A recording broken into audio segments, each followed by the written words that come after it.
Celtics face brutal schedule. Turnover in the first 7 games. Preview 2025-26. Take a deep breath. The next 7 games could define the season. Today, I show you why the Celtics' brutal schedule isn't a sentence. It's an opportunity. If you're a fan, stay with me. Let's read every trap, every adjustment, every shortcut to turn this start around. I'll give you the map, where you can steal victories, who needs to appear, and which technical detail changes the score in Game 1. Want to know if you can react now? So don't jump. In 30 seconds, you will see what the table hides. Let's go. If this map makes sense to you, leave a like now and subscribe to the channel so you don't miss the breakdowns of the first 7 games. Activate the bell and come with me to the end, because there is a checklist per game, practical adjustments, and the final projection that will change how you watch each possession. Let's move on. If you follow the channel, you know that I don't treat season previews as a formality. Preview, for me, is a map of risk and opportunity. It's an exercise in honesty, what this Boston Celtics can be in the first few weeks,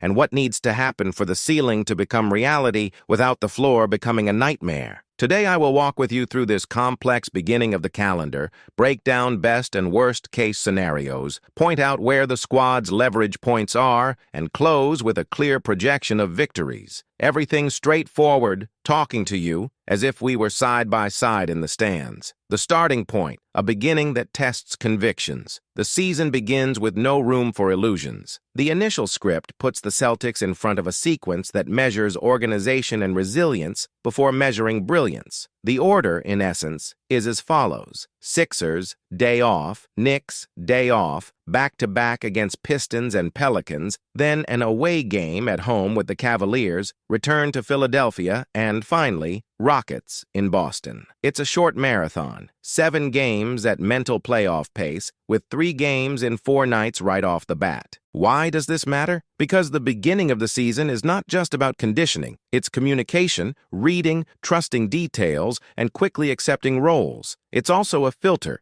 Does what seemed to work in preseason withstand the real impact? With this mini-maze right out of the gate, answers come early. And answers in the first month are worth gold. Best and worst case, the board before the move. We go to extremes because they outline the contours of what is possible. Worst plausible case. The worst case is not a permanent catastrophe, it is time. A 0-7 or 1-6 is born less from a lack of talent and more from friction. Early fouls in the big game against Embiid, defensive rebounds that don't close possession, minutes on the bench in which the defensive identity dissolves, or attacks that stall when the pace drops. If this happens, the season calculation becomes difficult. Picking up 50 wins would require something like 50-25 remaining. It's not impossible in the abstract, but it's incompatible with this squad's margin in the short term. Even 45 wins after a 0-7 record would require a performance above 60% by April. It's too much to ask. Best plausible case. The best case of this initial cut is less glamorous and very effective. 3-4 or 4-3. It's not a headline, it's a foundation. One of these scoreboards already pre-installs the season in build mode, not put out fire. How does this happen? With 2 simple and solid elements. Clinical attention to defensive details, especially rebounding after the opponent's first shot. Stable external use by Peyton Pritchard and Sam Hauser, which turns a good possession into a sledgehammer. If these 2 points appear in 2 or 3 nights, the account closes. No need for weekly heroism, needs repetition. The game within the game, why the rebound and details are the lever you've heard, defense and rebounding win games. Here, the phrase is literally a key. This season's Boston was not designed to rely on individual blocks on every long possession. It's a team of process. Contain the first action, close the possession with a box out, and accelerate enough so that the 3-point artillery is value, not noise. When the team doesn't close possession, the entire strategic castle falls. The defense needs to extend its efforts, fouls appear, rotations lengthen, and the attack starts again, tired. That's why Joe Mazzulla will be insistent on the topic. Tactical changes, lineup variations, and even minute punishments appeared and should appear again.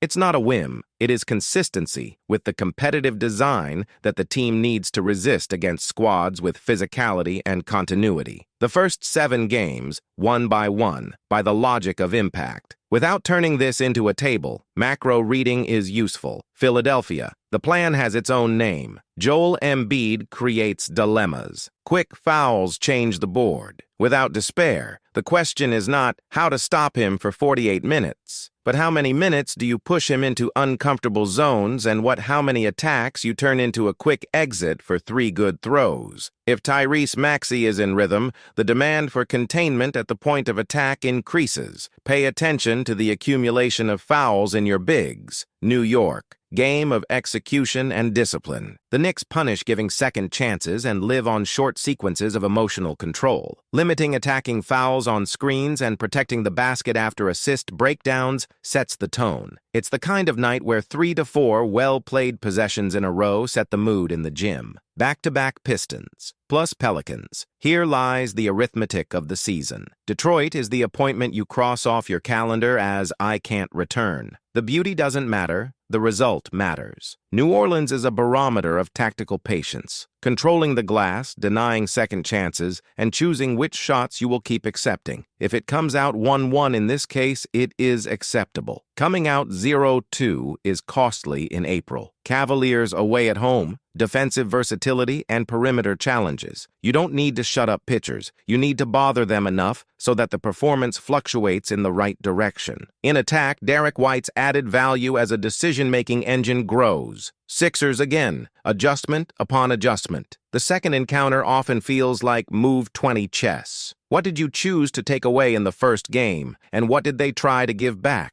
Night for foul management and patience. Rockets in Boston. Young, physical team with a propensity for sequences. Closing the room without offering the opponent a run is vital. It's the night when maturity weighs in your favor, as long as the team doesn't deliver unforced turnovers. If at the end of this cycle the score says 3-4, the season remains designed for construction. If it says 4-3, you've bought yourself weeks of peace of mind for smooth adjustments. 2-5 keeps everything alive, but puts pressure on next month's margin for error. 1-6 or 0-7 takes the conversation elsewhere, and that's not what you want to discuss in November. People, not just numbers, who needs to be, and when Jaylen Brown. It is the emotional and volume anchor. The let's see about availability in Game 1 needs to be read with caution, not with anxiety. If there are specific absences, the focus does not change. When present, Jaylen has to occupy a space of consistency, not solitary fire. The season calls for faster readings and use in mid-range when the perimeter closes. Derek White. It's the metronome of this team. He sets the pace, decides where possession begins, mitigates teammates' mistakes, and transforms defenses into attacks with high expected value. If the team's ceiling is better than skepticism, it's because White produces silent victories, moves that don't turn into clips, but turn into scores. Peyton Pritchard and Sam Hauser. The mathematics of the attack goes through them. It's not just about putting in balls, it's about touching the ball with speed, changing passing angles, and, in doing so, stretching the comfort zone of the opponent's defense. Pritchard will face first-unit defenders more often. There will be 110 nights. The counterbalance is not to lose the pace of decision-making, an extra ball, a well-timed cut, a well-read closeout. The utilization returns when the process does not crack. Bottle rotation. Neemias Queta, Luka Garza, and company. The plan does not call for clones of Porzingis and Horford. Ask for role clarity. Seal the rebound, avoid cheap fouls, and offer clean screens to free up the first step from the perimeter. If the bench minutes survive without an avalanche, the team will already win enough for the starters to decide. The pieces under evaluation. Every honest preview admits that some answers only appear on the live court. There are names that are exciting in October and ask for confirmation in November. That goes for Josh Minott and any other winger who applies to deliver minutes of energy with discipline. Energy without discipline is a flash in the pan. Energy with discipline decides Tuesday games that add up in April. Practical identity, 3 season-changing commitments. Close possession. Box out as a habit, not as a speech. If the opponent's shot fell, be patient. If it didn't fall, the ball has to be yours. A second chance against you costs morale. Living in good to great. The ball needs to go from the good shooter's hand to the free shooter's hand. It's the courage to deny a good shot to accept a great one. This stretches defenses and produces 9-0 runs without forcing heroics. Cut out unprovoked errors, attacking fouls in screens, telegraphic passes, and exits in transition without width. When the team plays with head, it competes with anyone. When he gives the ball away for free, he invites his opponent to happy nights. What October reveals that the preseason didn't show. Preseason serves to observe the idea. October serves to test the idea. Sequence of 3 games in 4 nights cancels romanticization. It shows whether the legs can handle the plan and whether the mind accepts the price of carrying it out. Here, 2 observations. Rhythm after baskets conceded, getting the ball back quickly after taking 2 points is a decision that saps energy from the opponent. It requires preparation and conviction. If it appears consistently, the team steals 5 to 8 points per game just due to the speed of the restart. Variation of quintets without loss of concept. It's easy to change names and lose track. The test is to maintain the same defensive concept with 3 different formations on the same night. If this happens, the team gains robustness against opponent adjustments. The mathematics of hope. Why 3 to 4 is a good deal. Nobody lifts a trophy for going 3-4. But here, 3-4 buys time to train without panic, time to recover pieces with prudence, time for the secondary learning curve. Remember, the season is long and this cast needs to build up. A 6-game winning streak may not be on the immediate horizon, so the auditable path is win 2, lose 1, win 2, lose 1. It's discreet, but delivers 45 to 47 wins in many possible scripts. What if the worst appears? If the beginning is difficult, the reasoning becomes simple. Without magic shortcuts, you change the questions. Did the losses come from rebounds? Adjust rotation and corporeality in the box out. Did they come due to early absences? Change pick-and-roll coverage, protect your bigs from the second whistle? Did they come due to forced throws? Reinforce the good-to-great rule and create 2 sets per quarter that guarantee a free ball in the corner. The squad has veterans who know how to win process games. This experience reduces long negative streaks. That's the difference between a hole and a stumble. Individual projections that move the pointer Jaylen Brown. If availability is high, the season calls for an emphasis on second dribble decisions and attacks that do not deliver live balls. 20-something points with efficiency and low waste are worth more than flashy nights. Derek White, natural candidate to be remembered in any all-star coach conversation if the team is on track. You don't need the spotlight to elect you, needs the collective spreadsheet to recognize it. Peyton Pritchard, there will be cold hand games. The important thing is not to break the trust mechanics. The team needs his volume as long as it is aligned with the flow of the attack. Sam Hauser, system health indicator. If Hauser is receiving and shooting with balance, it means the ball is traveling as it should. Pivot rotation, 2 modest goals that are worth entire games, limiting second chances and avoiding the 3rd foul before halftime. Trades, rumors, and what really matters now.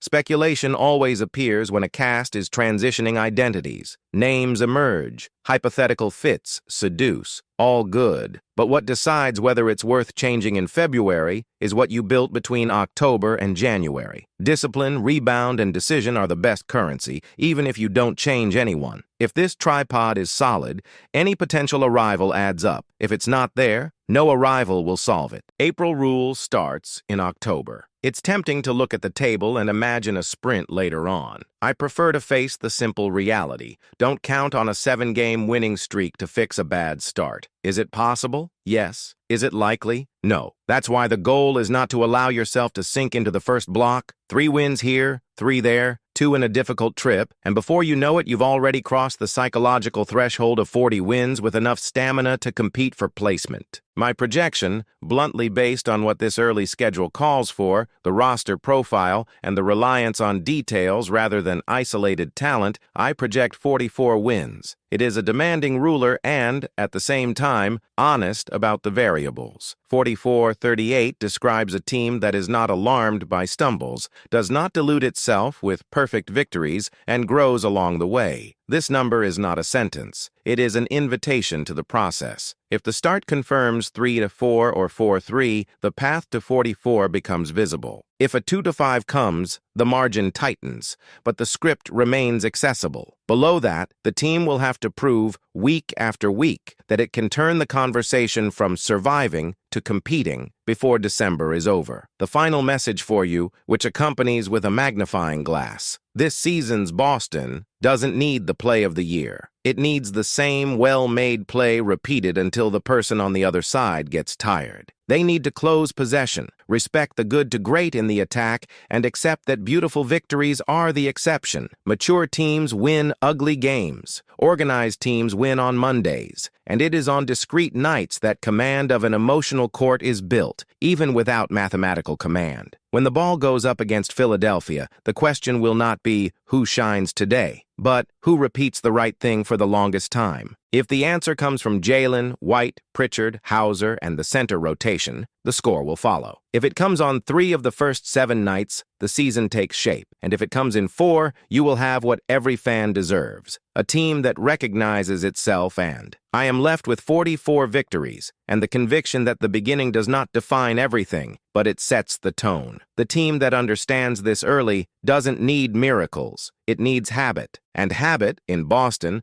has always been the shortest shortcut between expectation and reality. In the comments, I want your ruler. What is your number for the season, and which game from these first 7 do you consider unpostponable? Answer: bring your rotation reading and, above all, say which detail you think decides the most. Rebounds, turnovers, or taking advantage of threes. I will read, compile, and use it in the next video to set up our channel's conscious betting panel. Until then, keep an eye on the process and keep your notes up to date. This is how you see the season before it reveals itself completely. If you want to turn opinion into game reading and numbers into victory, the next step is simple. Open the Celtics analysis playlist now. There I break down schemes, rotation adjustments, pitching trends, and heat maps that explain each partial. It's sequenced content, straight to the point, made for you to watch before the next ball bounces. Click on Celtics analysis, save it to your library, and start your marathon. Start with the rebound episode and close with the perimeter breakdown. Then come back here and tell me, which adjustment would you take to the court today? Go there. Celtics analysis.